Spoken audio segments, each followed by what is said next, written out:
Hi class, hi Dr. O.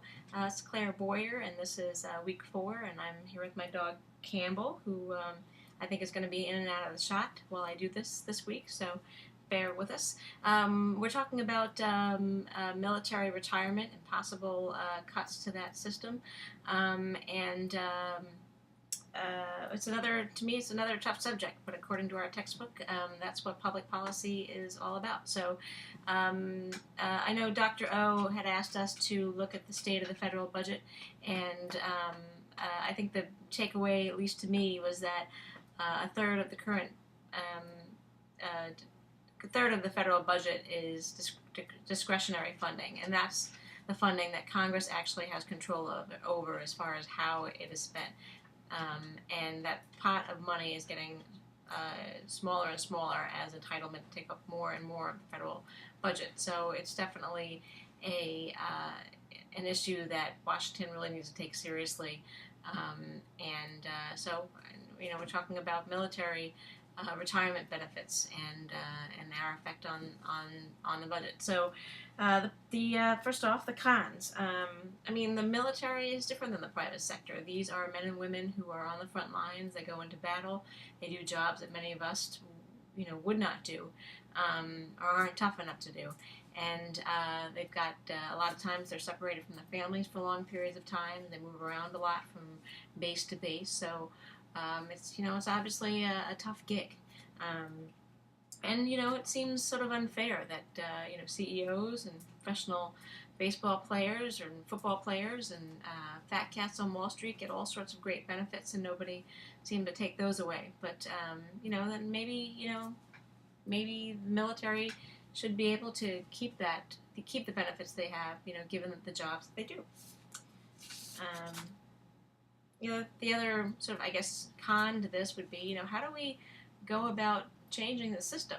It's been going on for years, and many folks are recruited into the military thinking that the benefit for all their service is that they'll get nice pensions and low cost health care.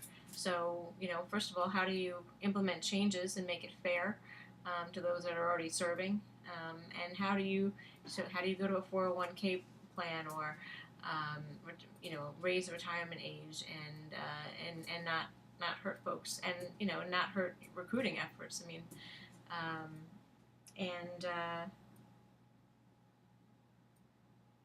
Anyway, that's what I got. That's what I wrote down for cons. As far as pros, it seems like something needs to be done. It seems like the cost to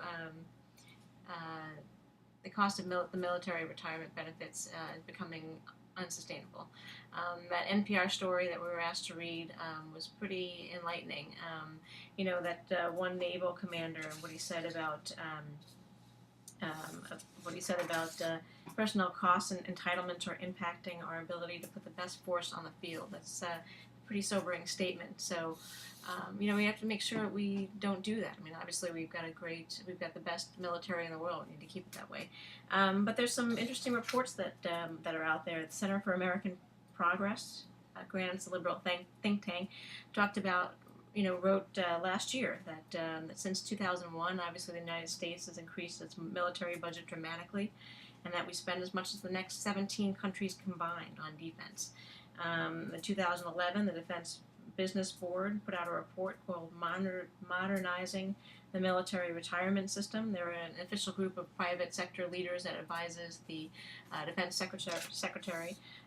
And they said they found out that today's military compensation, pay, and benefits is higher than that of civilians, and that those who serve in the military, so they serve 20 years in the military, the folks that are able to get those retirement benefits, that their retirement benefits are 10 times greater than those in the private sector.